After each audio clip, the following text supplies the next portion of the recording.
पूरी करी है सुल्तानगंज से भरनी गंगा जल, भोले के नाम पर उठल हर पल,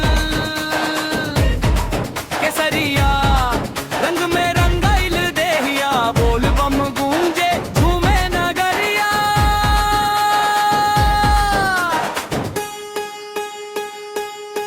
बोल बम हर हर महादेव, जय बाबा बैद्यनाथ देव।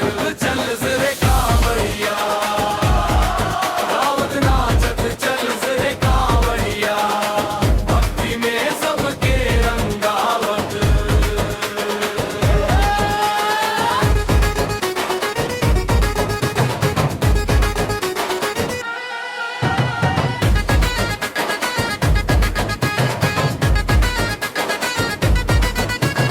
डमरू बाजे गूंजे शंखवा, भोले बाबा सुन से अरदसवा।